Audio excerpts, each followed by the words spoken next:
For 100 years, the world's oceans belonged to a single power. From the Straits of Malacca to the coast of West Africa, from the icy North Atlantic to the shipping lanes of the South Pacific, the seas were policed by the Royal Navy.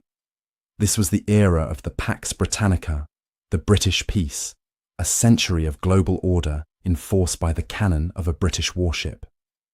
This dominance was so absolute that it has become a truism, a simple fact of history, and like many historical facts, it is often explained away with a single dramatic word: Trafalgar. On the 21st of October, 1805, Vice Admiral Horatio Nelson, aboard his flagship HMS Victory, shattered the combined fleets of France and Spain off the coast of Cape Trafalgar. It was, perhaps, the most decisive naval victory in history. Not a single British ship was lost. The Franco-Spanish fleet, by contrast, was annihilated, losing 22 ships. Nelson himself was killed, but in death, he had secured Britain's safety. The threat of a Napoleonic invasion was gone, evaporated with the smoke of the battle. This is where the popular story ends. The common myth is that Trafalgar was so total, so devastating, that it permanently broke the will and capacity of all other naval powers. In this telling, the Royal Navy simply sailed the seas unopposed for the next 100 years, its supremacy guaranteed by the ghost of Nelson. But this is a profound misreading of history. It mistakes a single event for a complex, century-long process. Trafalgar was not the sustaining cause of British dominance. It was the enabling event. It was the starting pistol for the Pax Britannica, not the finish line.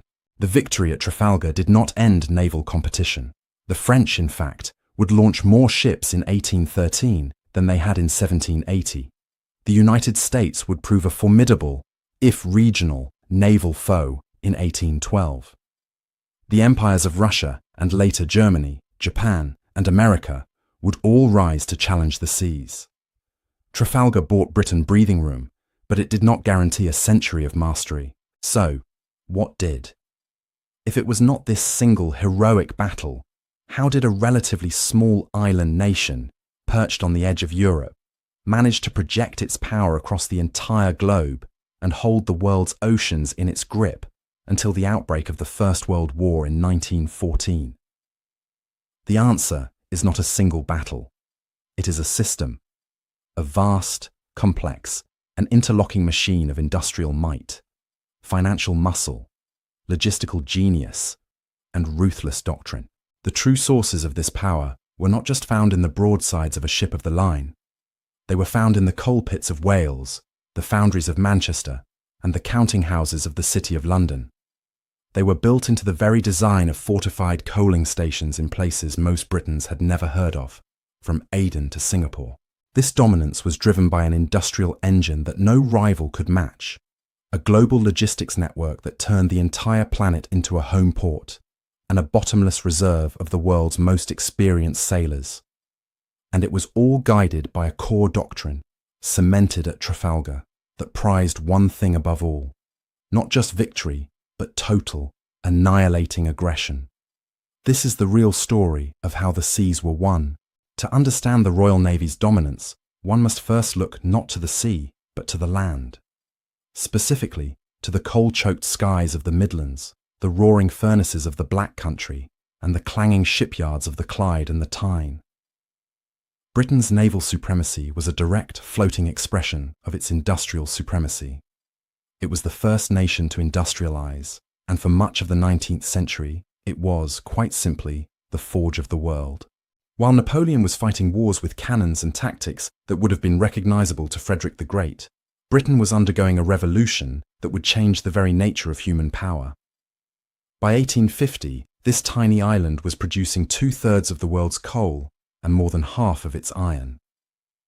This wasn't just a quantitative lead, it was a qualitative one. British foundries and machine shops achieved a scale and a precision that others could only dream of. This industrial might translated directly into naval technology. The age of the wooden-walled sailing ship, the ship that had won Trafalgar, was ending. The new age would be defined by three things: iron, steam, and the screw propeller. Britain mastered all three first. The transition began slowly. Steam engines were first used as auxiliary power, paddle wheels that could move a ship against the wind or tide, but were hopelessly vulnerable in combat. The real breakthrough was the marriage of the steam engine to the screw propeller, an innovation perfected in the late 1830s. Suddenly, a warship could have the reliability of steam power without sacrificing the seaworthiness of a sailing hull or exposing its propulsion system to enemy fire. Then came iron. In 1860, the Royal Navy launched HMS Warrior. It was not just a new ship, it was a new species of predator. She was the world's first iron-hulled, sea-going armoured warship. At 9,000 tons displacement, she was nearly double the size of the largest wooden ship of the line. Her iron hull was protected by 4.5 inches of wrought iron armour backed by thick teak, making her impervious to every cannon then afloat. She was powered by a massive steam engine driving a single screw propeller, giving her a speed of over 14 knots, faster than any rival. She was armed with new, rifled, breech-loading Armstrong guns of a power and range that made traditional smoothbore broadsides obsolete. The Warrior caused a global panic. She was a technological shock. In a single stroke, as the prompt noted, every other warship on the planet became obsolete. The French, their primary rivals, scrambled to build their own ironclad La Gloire. But La Gloire was an iron-armoured wooden ship.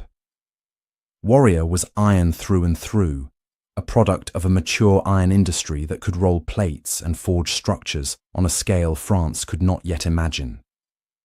This technological leapfrogging became the story of the 19th century.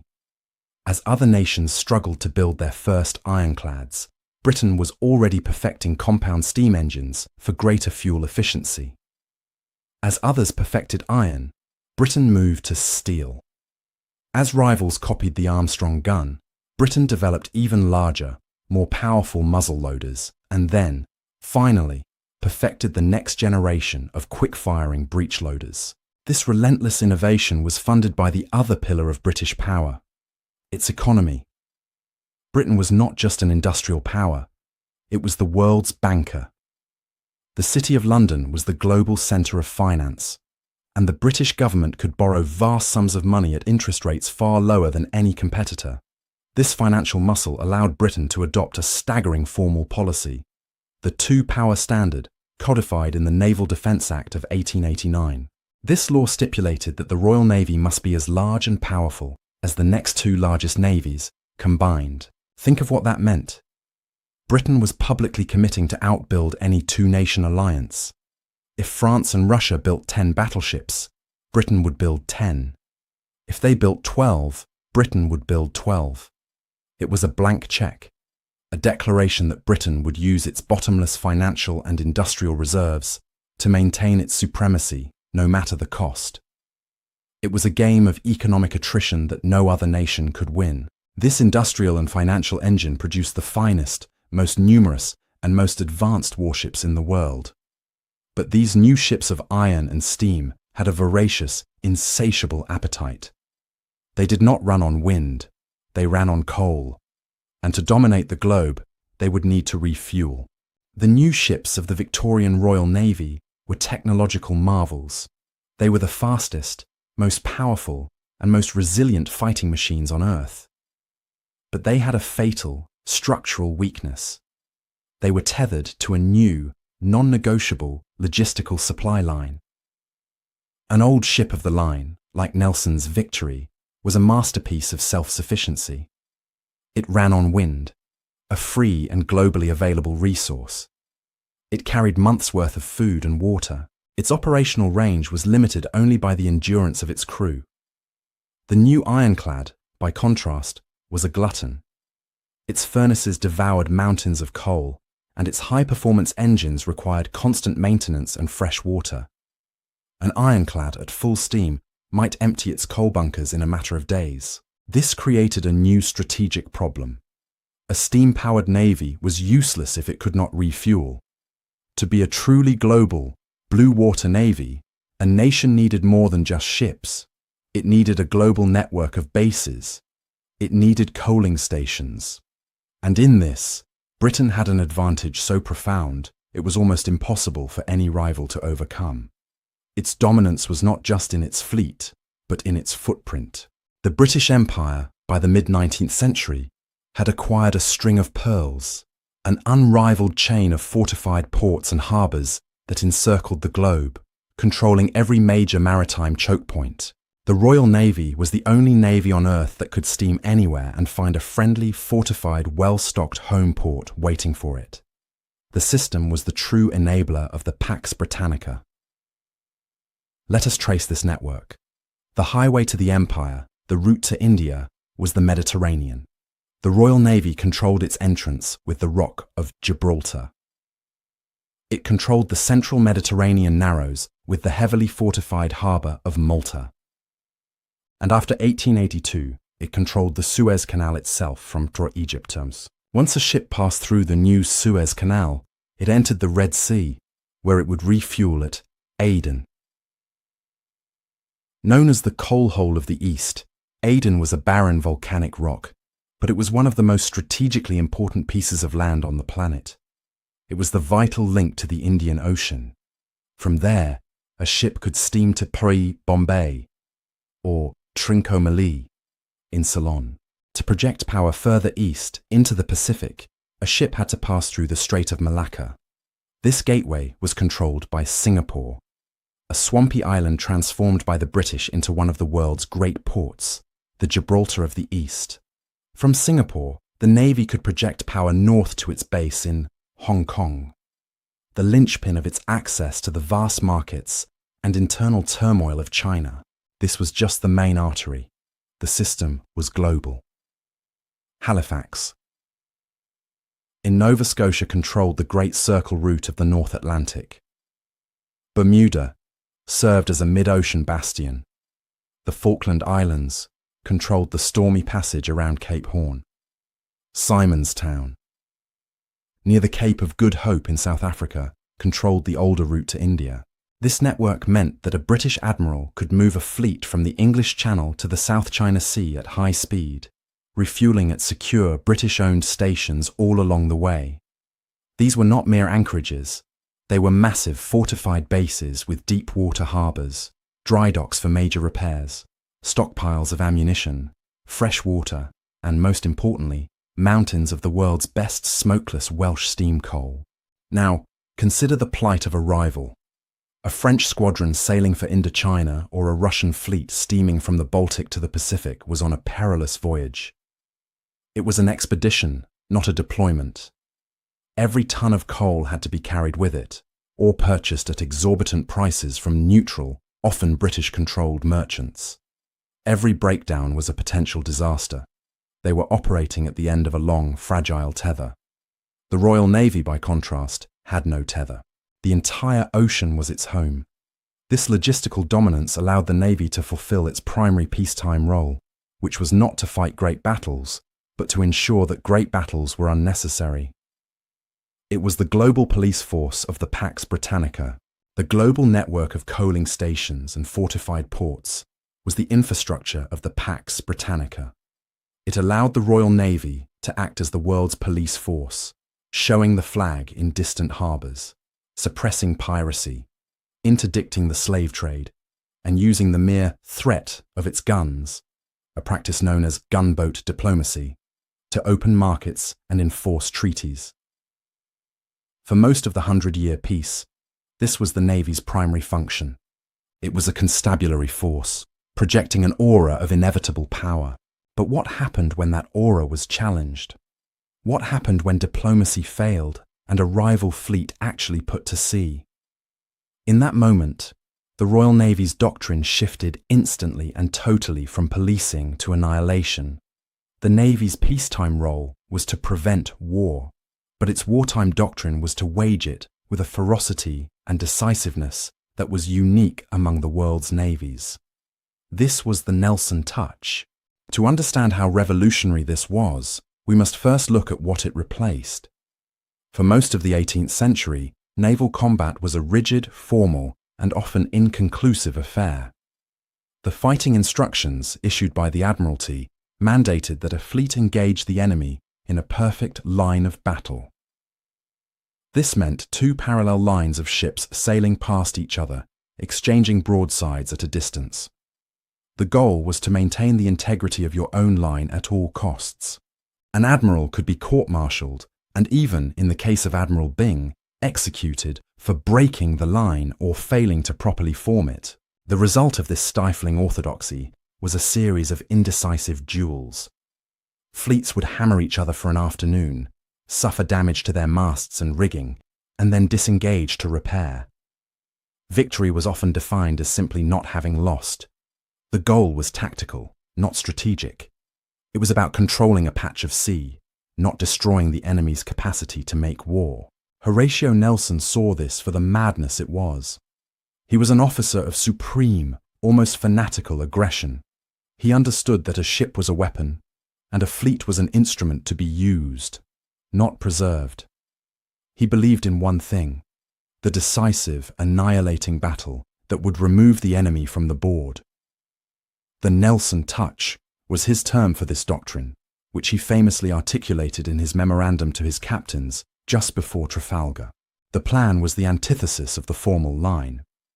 Nelson intended to sail his fleet at the Franco-Spanish line in two columns, punching directly through their formation. This was a terrifying, almost suicidal gamble. It meant that his lead ships, his own Victory and Collingwood's Royal Sovereign, would have to endure the concentrated, raking fire of multiple enemy ships for the better part of an hour before they could bring their own broadsides to bear. It was a plan that could only be conceived by a commander who had absolute, unshakable faith in the moral and technical superiority of his men. It worked. By breaking the enemy line, Nelson shattered their command and control. He deliberately sought a pell-mell battle, a chaotic close-quarters brawl where, as he correctly predicted, British seamanship and, crucially, superior gunnery would be decisive. The British crews could fire 2 or even 3 broadsides for every one their enemies could manage. In the chaos of the brawl, this devastating rate of fire, delivered at point-blank range, was unstoppable. The goal was not to make the enemy retreat. It was to capture or destroy every single one of them. The result was the annihilation he had sought. Trafalgar burned this doctrine into the very soul of the Royal Navy. For the next 100 years, the Nelson touch was gospel. The primary, overriding, and sacred duty of a British admiral was to seek out and destroy the enemy's main fleet. This created a culture of aggression that every potential rival understood and feared. A French or German admiral knew that his British counterpart was not looking for a tactical advantage. He was looking for blood. This institutional mindset, this relentless pursuit of the decisive battle, was one of the most powerful and enduring sources of the Royal Navy's century-long dominance. But, as Nelson's gamble at Trafalgar proved, such a doctrine was entirely dependent on one final critical element: the men on the decks. A doctrine of annihilation, like the Nelson touch, is a double-edged sword. It is a promise of total victory, but it is also a wager placed on the absolute superiority of one's own men. Nelson's plan at Trafalgar, sailing his columns slowly into the teeth of enemy fire, was not just brave. It was a cold, hard calculation. He was betting that his crews would endure the pounding and, once the brawl began, would serve their guns faster, more accurately, and with more lethal discipline than their enemies. He was right.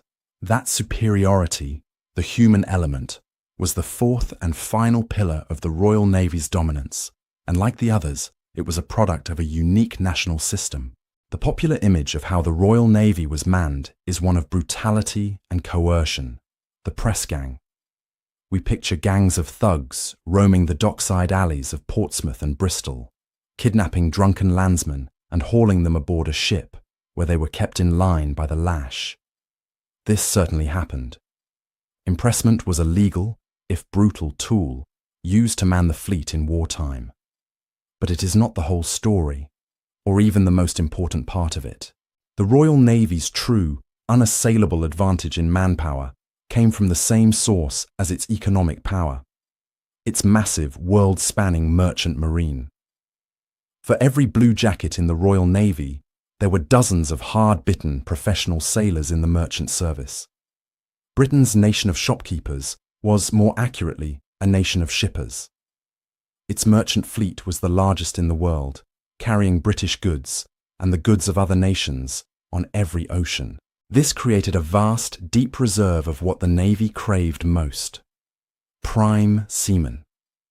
These were not farmhands. These were men who had spent their entire lives at sea, who understood the complex spiderweb of rigging, who could reef a topsail in a howling gale, and who were experts in the demanding work of a deep-water sailing ship. When the Navy needed to expand, it drew from this pool. Many were volunteers, attracted by signing bounties or simply seeking the relative stability and guaranteed food of naval service. Others were pressed, but they were pressed as professional sailors, not as amateurs.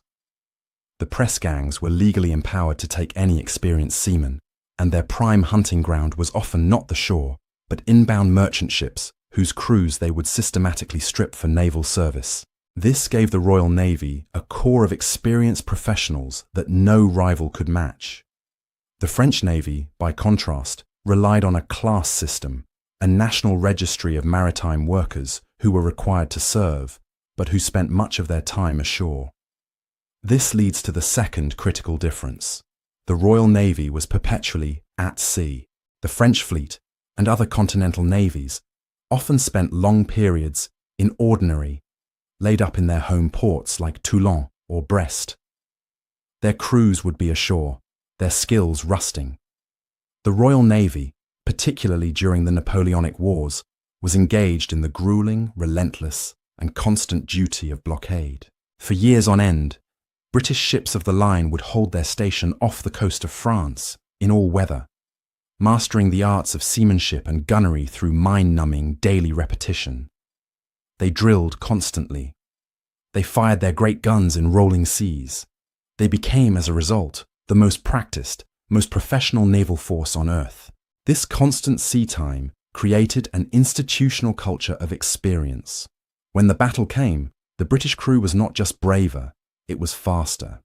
Their superior gunnery, which Nelson counted on, was a direct product of this relentless at-sea readiness. This deep well of experience translated seamlessly into the age of steam.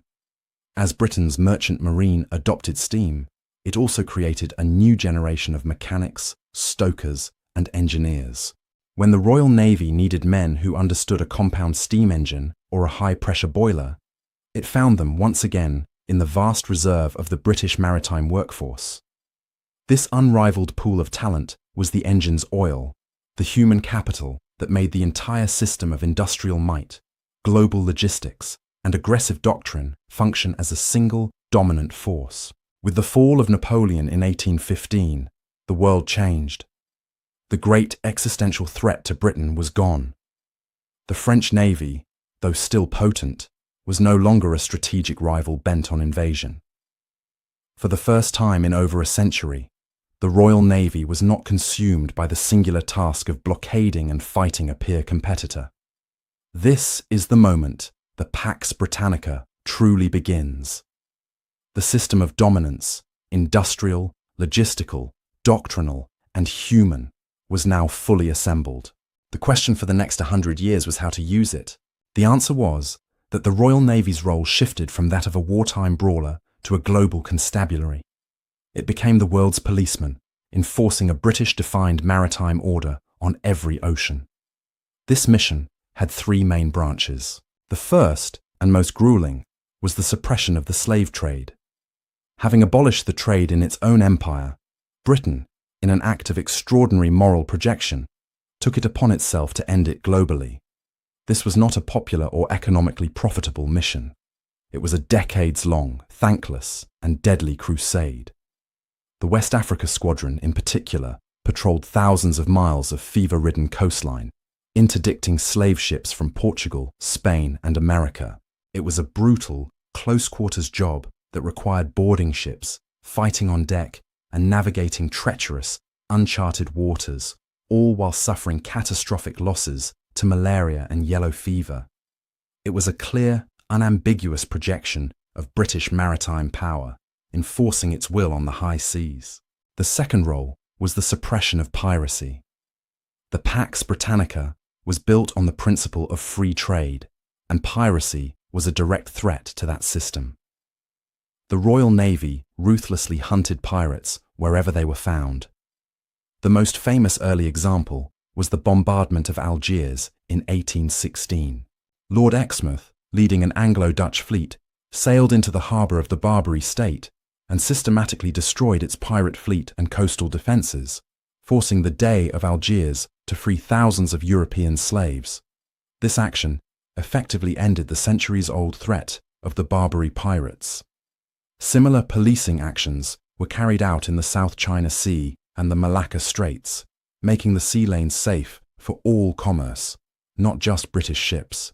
The third role, however, was the most controversial, and in many ways, the most telling. Gunboat diplomacy. This was the cynical or else behind British foreign policy. It was the use of overwhelming localized naval force to coerce other, weaker states into accepting British political and economic terms. The most infamous example of this was the First Opium War. Beginning in 1839, this was not a war in any traditional sense. It was a policing action writ large. Britain, seeking to balance its trade deficit with China, was illegally exporting vast quantities of opium from India. When the Chinese government tried to stop the drug trade, Britain sent the fleet. This was not a clash of battle lines. It was a display of profound technological asymmetry. The conflict was defined by a single ship, HMS Nemesis. She was not a ship of the line. She was a new, privately owned, iron-hulled, steam-powered gunboat. With a shallow draft, she could sail up China's internal river systems, where no deep-water warship could go. She was impervious to the shot from Chinese war junks and forts. She could tow British sailing ships against the current and, with her swiveling cannons and rockets, inflict devastating damage with impunity. The Nemesis was the embodiment of Britain's industrial advantage, an iron steamship deployed via its global logistical reach to enforce its economic will. The resulting treaties, which forced China to open its ports and cede Hong Kong, were dictated at the muzzle of a cannon. This was the Pax Britannica in action. This system of policing and coercion seemed unassailable, a permanent fact of the global order. But the very industrial revolution that had given Britain its edge was about to produce a new generation of technology, one that would spark a new and terrifying arms race. For most of the 19th century, the Royal Navy's industrial and technological lead was so profound that it was almost unchallengeable. The launch of HMS Warrior in 1860 had created a gap that other navies spent decades trying to close. By the turn of the 20th century, the pre-dreadnought battleship, a 15,000-ton steel fortress with a mixed armament of heavy 12-inch guns, secondary 6-inch guns, and lighter tertiary weapons, was the undisputed king of the seas, and Britain had, by far, the most of them. The two-power standard was being successfully maintained. The system was stable. Then, in 1905, two things happened that would change everything. The first was the Battle of Tsushima during the Russo-Japanese War. In this crushing Japanese victory, a new reality of naval warfare was demonstrated. Battles were no longer close-quarters brawls. Thanks to improved rangefinders and fire control systems, they were now being fought at ranges of 10,000 yards or more. At these vast distances, only the heaviest guns, the 12 inches, had any effect. The splashes from the smaller 6-inch guns were indistinguishable from the splashes of the main armament, making accurate fire spotting impossible. The lesson was clear. Secondary batteries were useless. The only thing that mattered was the all-big gun ship. The second event was the arrival of Admiral Sir John Jacky Fisher as First Sea Lord. Fisher was a whirlwind. He was a radical, a visionary, and a ruthless reformer, loathed by the traditionalists and adored by the innovators. He saw the lesson of Tsushima instantly and understood its terrifying implication. The entire British battle fleet, the product of billions in investment and the guarantor of the Pax Britannica, was obsolete. What he did next was one of the greatest strategic gambles in military history. He knew that this new, all-big-gun ship was now inevitable. The Americans were designing one. The Germans would not be far behind. Fisher's logic was brutal and decisive. If the pre-dreadnought was dead, Britain must be the one to kill it. It would deliberately, and in secret, design and build a ship so advanced that it would make its own navy obsolete overnight. This was the ultimate expression of Argument 1, the industrial and financial engine. Fisher was betting that in a new arms race starting from zero, Britain's superior shipbuilding capacity and deeper pockets would allow it to outbuild any competitor. He was resetting the entire game because he knew he was the best player at the table. The result, launched in 1906, was HMS Dreadnought. She was built in a staggering, record-breaking 1 year and 1 day, a feat of industrial scheduling and power designed to be as much a psychological weapon as the ship itself. Her impact was instantaneous and total. Her main armament was 10 12-inch guns, not the 4 of a normal battleship. This gave her the broadside firepower of 2.5 pre-dreadnoughts. She had no secondary guns for fighting capital ships. She was the physical embodiment of the Tsushima lesson, but her guns were only half the revolution. Dreadnought was the first capital ship in history to be propelled by steam turbines, not the reciprocating engines of the past. This innovation gave her a top speed of 21 knots, a full 3 knots faster than any other battleship in the world. This was a tactical revolution. Dreadnought could choose her range. She could run down any weaker foe and flee from any stronger one. She could not be caught, and she could not be escaped. The Dreadnought shock was profound. The ship's name became the type. Every battleship that came before her was now a pre-dreadnought. Every navy on Earth, including Britain's, saw its fleet, the product of decades of work, rendered worthless. The naval balance of power was reset to Britain. 1, rest of world. 0. It was the boldest, most arrogant, and most successful technological flex in naval history. But in wiping the slate clean, Fisher had also, unintentionally, presented a new, ambitious, and increasingly hostile rival with an unmissable opportunity. The great naval race with Germany had begun. The launch of HMS Dreadnought was a masterstroke of industrial and financial arrogance. Sir John Fisher had successfully reset the game. But he had also, in that same stroke, handed his newest and most ambitious rival the opportunity of a lifetime. That rival was the new, unified, and expansionist German Empire, led by its volatile Kaiser, Wilhelm II. The Kaiser, a grandson of Queen Victoria, had a deeply personal and deeply conflicted relationship with Britain. He was envious of his British cousins, envious of their global empire, and above all, envious of their Royal Navy. He believed that Germany had a right to a place in the sun, a global empire of its own. This was his Weltpolitik, or world policy. But he and his chief naval architect, Admiral Alfred von Tirpitz, understood that a global empire was impossible without a fleet to defend it, and more importantly, to challenge the power that already controlled the globe. Germany's naval ambition was a direct existential threat to Great Britain. Britain was an island nation, but it was also the heart of a global oceanic empire. Its security, its food, its economy, its very lifeblood depended on the sea. A dominant German fleet in the North Sea, just a few hours' steam from the British coast, could sever the arteries of the empire and hold the British Isles hostage, exposing them to blockade or even invasion. This was a threat the Royal Navy had not faced since Napoleon. For Britain, a navy was a necessity. For Germany, as Winston Churchill would later famously quip, it was a luxury. But Tirpitz was no fool. He knew he could not outbuild Britain. The two-power standard, backed by the City of London and the industrial might of the North, made a simple numbers game unwinnable. So he devised a far more subtle and dangerous strategy, the Risiko theory, or risk theory. The goal of the risk theory was not to build a fleet larger than the Royal Navy, but one strong enough to pose an unacceptable risk. Tirpitz calculated that if he could build a risk fleet of, say, 60 capital ships, the Royal Navy would still be larger. But in any decisive battle, even a victorious Royal Navy would be so badly mauled, losing perhaps 30 or 40 ships, that it would be left weaker than the other naval powers, like France or the United States, who were waiting in the wings. The risk of fighting Germany, therefore, would be too high.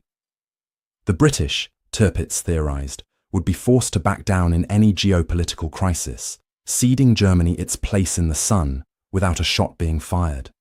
It was a fleet built for strategic blackmail. Britain's response was absolute and non-negotiable. It would not be blackmailed. It would match Germany, ship for ship, and maintain its lead, whatever the cost. Thus began the most ruinously expensive arms race in human history. This was a clash of entire industrial systems. Fischer's dreadnought was answered by the German Nassau class. Britain replied with the St. Vincent class. Germany laid down the Helgoland class. The British public, whipped into a patriotic frenzy by the press, demanded more. In 1909, a political crisis was sparked over the naval budget, with the public and the Admiralty demanding a massive, unprecedented build program. The popular slogan of the day became a national rallying cry: "We want 8, and we won't wait." The government relented, funding 8 new capital ships in a single year. This was not just a race of numbers. It was a qualitative sprint. The dreadnought was almost immediately surpassed. The British Orion class, laid down in 1909, introduced the 13.5-inch gun, the first super dreadnoughts. Then, in 1912, Britain laid down the Queen Elizabeth class. These were arguably the most powerful warships of the First World War. They carried 8 massive 15-inch guns and, in another revolutionary leap, were powered exclusively by oil-fired boilers. This gave them a speed of 24 knots, making them the first fast battleships. The financial strain was immense for both nations. It brought Britain to the brink of constitutional crisis. It forced Germany to choose between funding its army or its navy. But in the end, Fischer's original gamble was proven correct. Britain's industrial and financial engine, argument 1, was simply deeper, more resilient, and more powerful.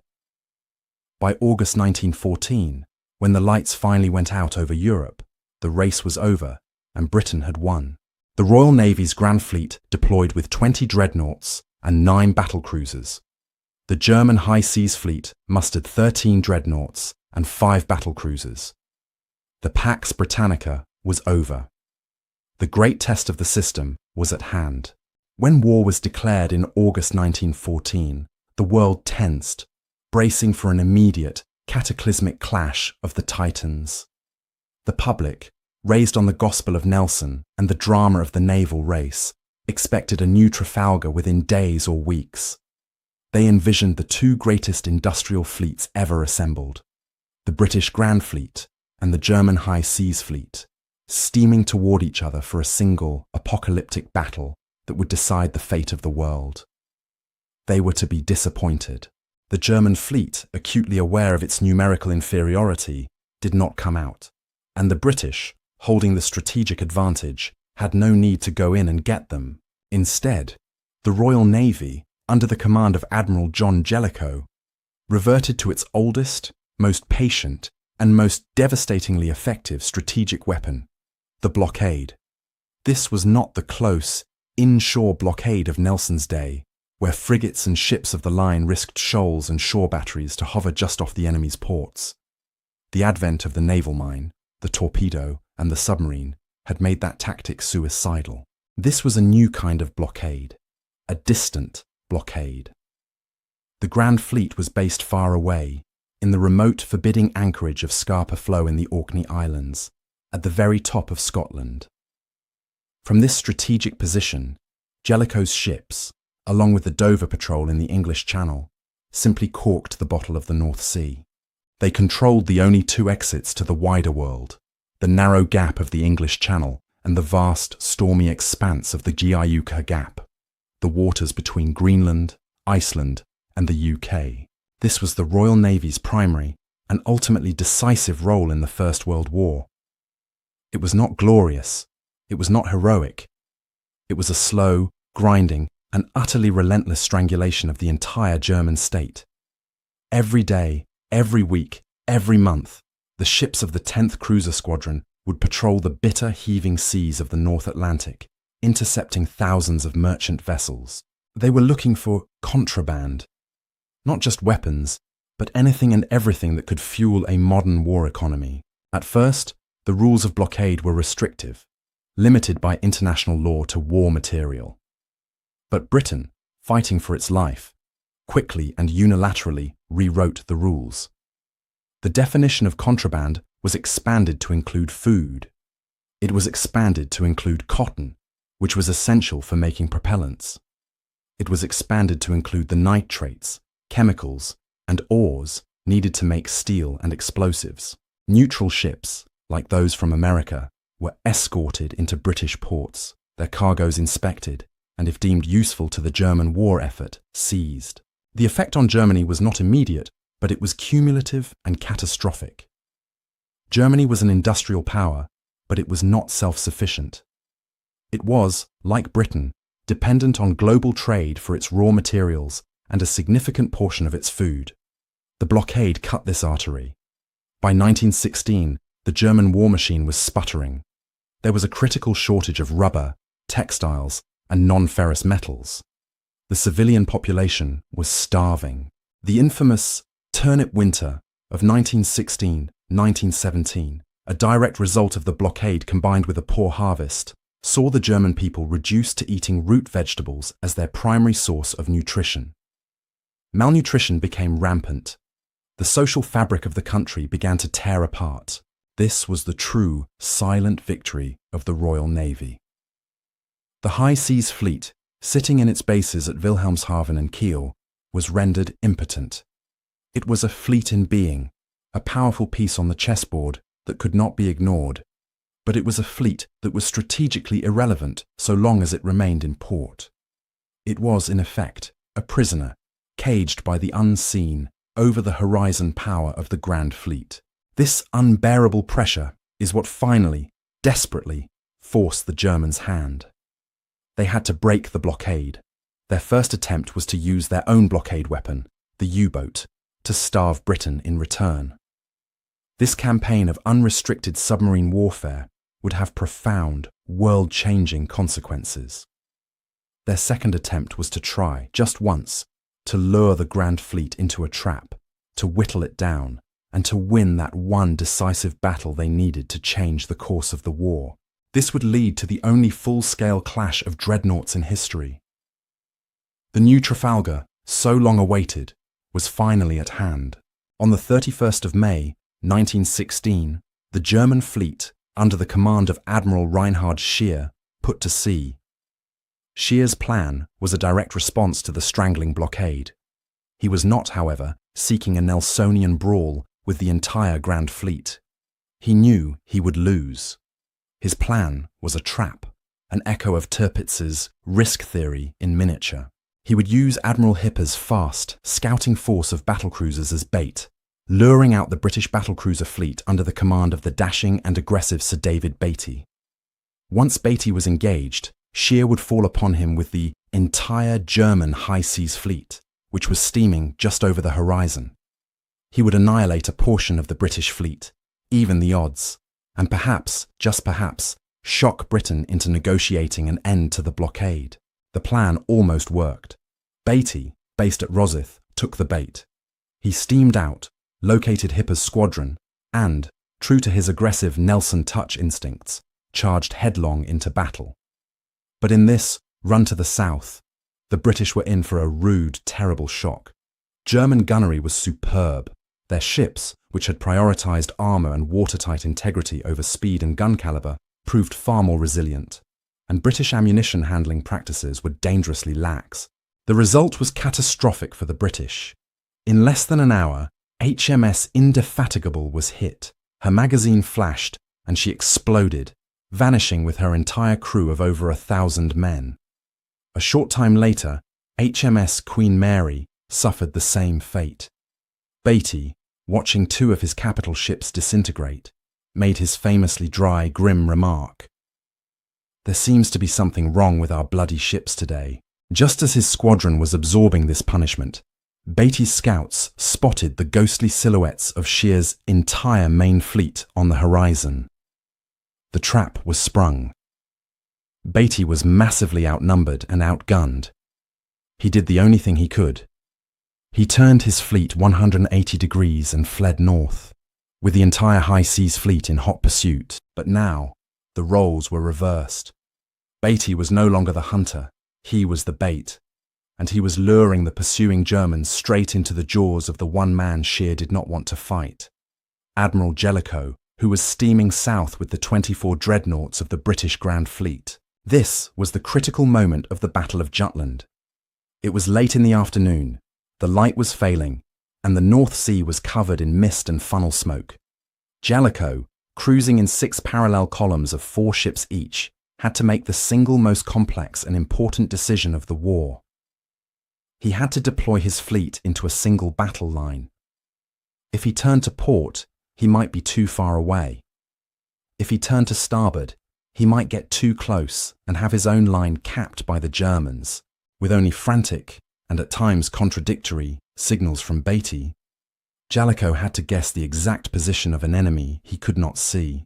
In a manoeuvre of unparalleled seamanship and nerve, Jellicoe gave the order, "Deploy on the port wing."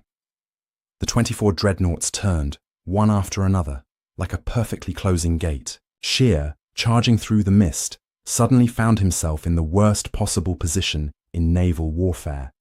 Jellicoe had executed a perfect crossing the T. The entire British Grand Fleet was arrayed in a single 9-mile-long crescent, able to fire the full devastating broadsides of every ship. Scheer's lead ships, by contrast, could only reply with their forward-facing guns. It was an annihilation trap. The German fleet was hammered by a relentless, overwhelming storm of 15-inch and 13.5-inch shells. Scheer, a brilliant tactician, did the only thing he could. He ordered a Gefechtskehrtwendung, a perfectly drilled battle turnaway.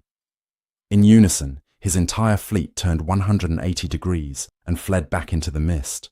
The battle would continue in confused, sporadic night actions. But the main event was over. Jellicoe had been criticised, particularly by Beatty's supporters, for not being aggressive enough, for not pursuing the Germans in a Nelsonian fashion into a night battle where he risked torpedoes and mines. But Jellicoe, in his own words, knew he was the one man who could lose the war in an afternoon. He had achieved his primary strategic objective. When the sun rose, the German fleet was gone. They had, in a tactical sense, won on points. They had sunk more British ships and killed more British sailors. But it was a hollow victory. They had fled the field. The blockade was not broken. It was now tighter and more absolute than ever. The High Seas Fleet would never again emerge to challenge the Grand Fleet in a major action. It was a tactical German victory, but a crushing, decisive, and war-winning strategic victory for the Royal Navy. The system had been tested by its greatest rival, and it had held. The age of the dreadnought, however, was already coming to a close, and a new threat was emerging, one that would bring the system to its knees. The Battle of Jutland had been a brutal, bloody, and ultimately indecisive day. But in its aftermath, one thing was chillingly clear. The German High Seas Fleet had failed. It had not broken the blockade, and it would not try to do so again. For Germany, now starving and strangling under the relentless pressure of the Royal Navy's distant blockade, only one weapon remained. It was not a gleaming dreadnought. It was a cramped, diesel-fumed metal tube, the Unterseeboot, or U-boat. This was the great asymmetric threat. The submarine was a weapon of the weak, designed not to fight great fleets, but to stalk and kill the slow, fat, defenseless merchant ships that were Britain's very life. Britain was not a self-sufficient continent like Germany. It was a small, crowded island that imported 60% of its food and nearly all of its raw materials, from iron ore to cotton to oil. The Pax Britannica and the industrial might that fueled it were built entirely on this system of global maritime trade. The U-boat was a dagger aimed directly at its heart. At first, the U-boat campaign was restrained. U-boat captains were ordered to follow cruiser rules, surfacing, stopping a vessel, inspecting its cargo, and allowing the crew to take to the lifeboats before sinking it. But this was slow, and it made the submarine highly vulnerable to attack from Q-ships, heavily armed merchant vessels disguised as easy prey. By 1917, Germany was desperate. The turnip winter had shattered civilian morale. The General Staff, led by Hindenburg and Ludendorff, made a final, desperate gamble. On February 1, 1917, Germany declared unrestricted submarine warfare. This meant that any ship, British, neutral or otherwise, found in the war zone around the British Isles would be sunk on sight, without warning. The results were catastrophic. This was the one threat that the Royal Navy's entire system was not built to counter. The Grand Fleet, the most powerful collection of dreadnoughts in the world, was useless. A battleship could not hunt a submarine. The effect was immediate. In February, 520,000 tons of Allied shipping were sunk. In March, 578,000 tons. In April, it reached a staggering, apocalyptic 860,000 tons. 1 in every 4 ships leaving Britain was not coming back. The system was collapsing. Britain was down to an estimated 6 weeks' worth of grain. The Pax Britannica, the century of maritime dominance, was being brought to its knees, not by a rival fleet, but by a few dozen U-boats. The Admiralty, staffed by battleship admirals, was at a loss.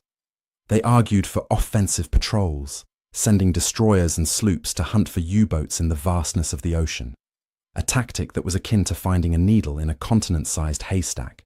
The solution came, ironically, from the civilian world, from the Prime Minister, David Lloyd George, and from the merchant captains themselves.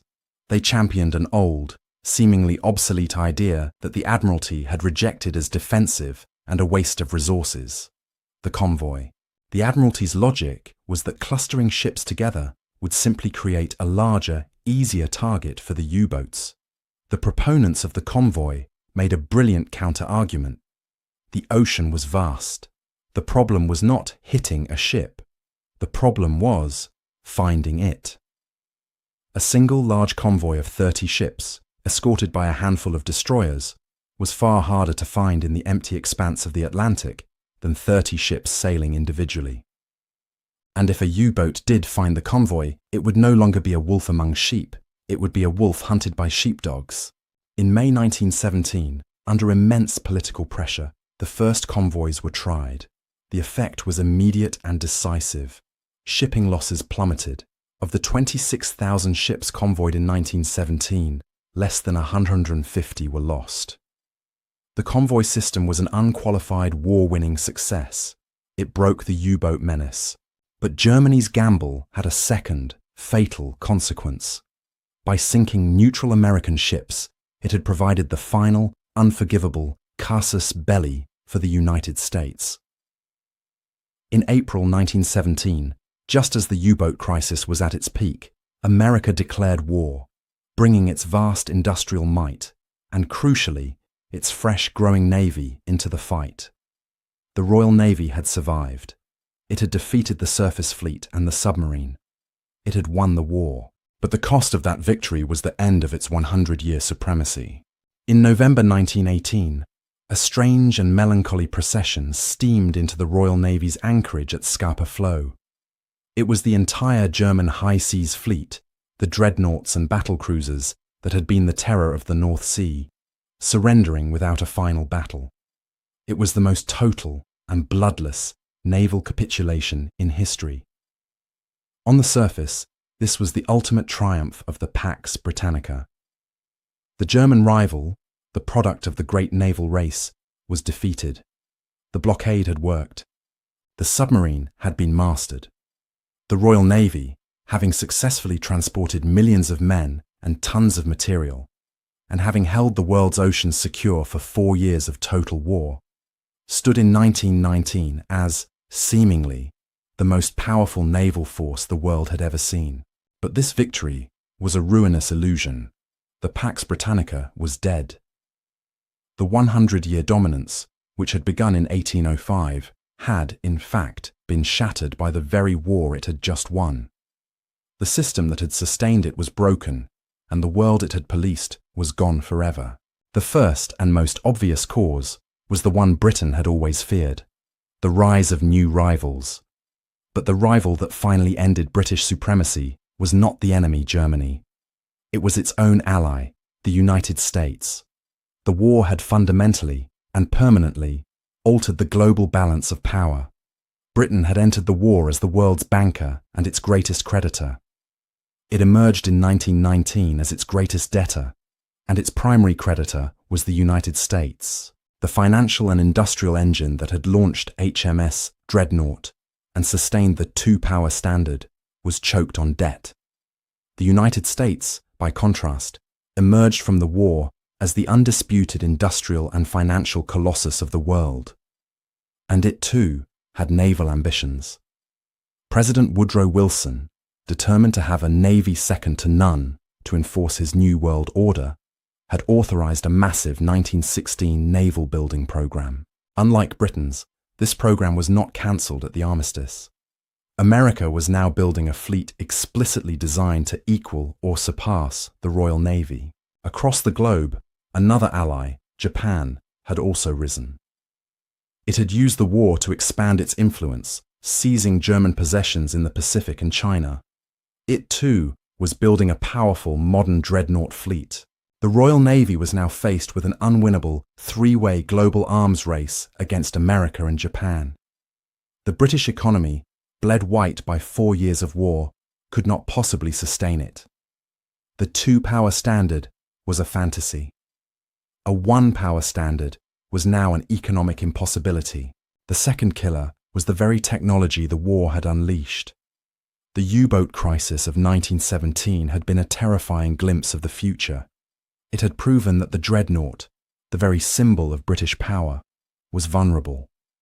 The cheap, asymmetric weapons of the submarine and the naval mine had almost brought the system to its knees. An even newer threat, air power, was on the horizon, threatening to make the battleship obsolete entirely. This new, grim reality was given a name and a date.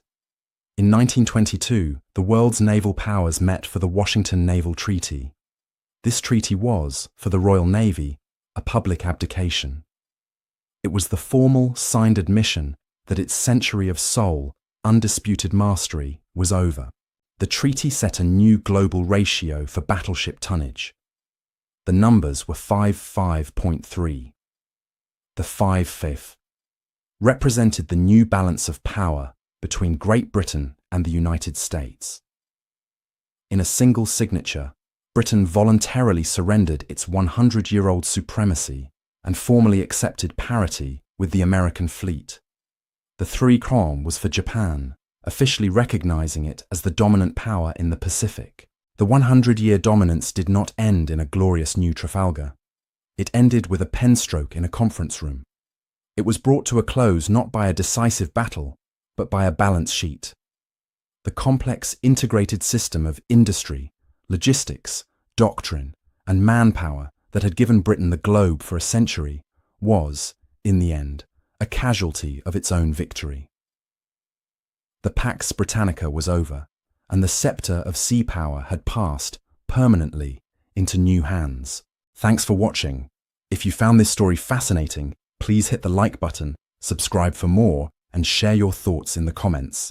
We'll see you in the next video.